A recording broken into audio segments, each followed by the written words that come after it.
in Baghdad tonight. It's a common joke over here that Saddam Hussein regularly listens to our cable news network, which is an international broadcast, which brings together all the pertinent news here in this country and distributes it throughout the world.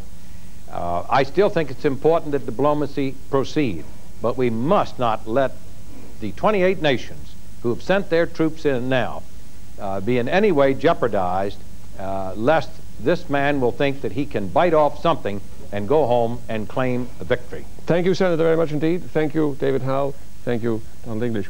That's all from Newsnight for tonight. We're back tomorrow night at 10:30, but from Memon, from myself and all of us on the program, very good night.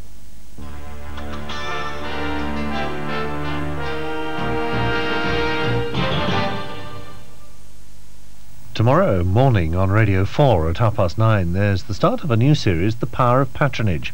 Roman Oakley investigates the honours system and finds public disillusionment revealed in a specially commissioned opinion poll.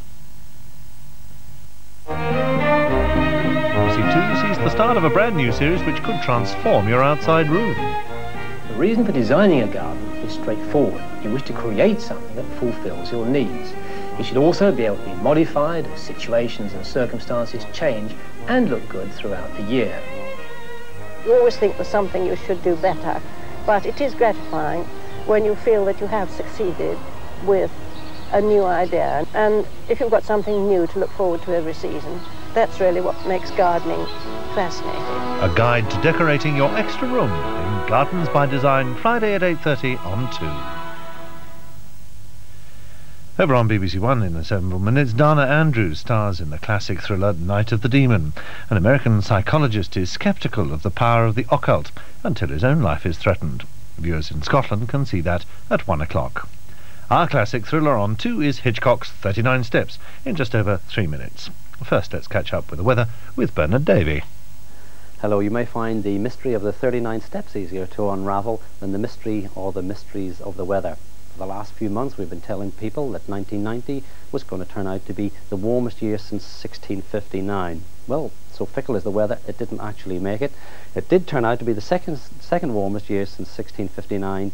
1989 turns out to be the warmest year. That was because the temperatures dropped during December. They weren't all that bad. They were slightly above in some parts of the east and the north, and in the west and southwest slightly below, but they did drop low enough to make that record just a bit of a miss. The rainfall, well, for much of England and Wales it's still below normal, some 12% below normal. It's been fairly wet over much of Scotland and Northern Ireland, but the rainfall for last month tended to be rather patchy. Northern Ireland was dry, some southern parts and East Anglia was also on the dry side, but for the bulk of the country they had around average rainfall. Now, it looks as though we may make up that shortfall in some places over the next week because it's going to turn out to be a rather unsettled week.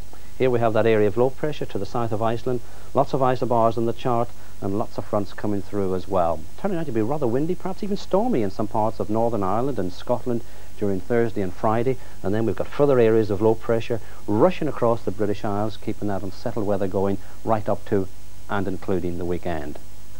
And the satellite picture is quite interesting. We've got this area of low pressure with lots of cloud up to the north over Iceland, lots of showers packing in behind, and then we've got this band of cloud. It's a cold front, but you can see little bumps on it every so often, little disturbances. We call these waves, and every so often they move along the southern half of the country, bringing further bursts of rain. Now we can take a look at it close up. This is the first wave that came across southern parts of Britain today, giving some heavy rain. It moved away very quickly, and then we had another one, not quite so significant as the first one, but nonetheless it brought further heavy bursts of rain across the southern half of the country. Now let's come back to this evening's weather chart just to get our bearings again. A very unsettled scene. So the winds, well, they'll be rather strong through much of the country through tonight and tomorrow. Gale force at times, especially on western hills and coasts. And then later tomorrow those winds pick up again, especially over Northern Ireland and western Scotland, and for a time it may turn out to be rather stormy. The detail then for tonight, the rain clearing away from many central and eastern areas, but there's always likely to be showers running through the English Channel. There'll be showers in many western hills and coasts, and especially over Northern Ireland and Scotland and Northern England, some of the showers turning out to be of sleet and snow. And temperatures in Northern Ireland, Northern England and Scotland could well fall to freezing, so there's likely to be quite a few icy stretches around as well, and a fairly windy night too. Tomorrow then, once again we could have a fairly cloudy scene in some of these southern counties with some rain around, but that should push away quite smartly. At least it'll be gone by the afternoon, and for the whole of the country a mixture of sunshine and showers. Some central and eastern areas probably doing quite well, missing most of the showers, but in the west and the north and the northwest, the showers turning out to be quite heavy, a mixture of hail, sleet, snow, some thunder as well, and those winds picking up to severe gale in the northwest later. The temperatures tomorrow certainly lower in the south, around about 13 or 14 in places, whereas tomorrow they'll be down at 10, but it's going to feel cold over the whole of the country in those strong to gale force winds. On Friday, a showery day with stormy wet weather getting into northwestern Scotland, that rain rushing across the whole of the country on Saturday so quick that by the afternoon we'll be back into the brightness and the showers. That's it from me. Good night to you. And so on BBC Two to another film in our season of classic Hitchcock thrillers. Tonight's adventure was the first of several adaptations of John Buchan's novel about Richard Hannay, The 39 Steps.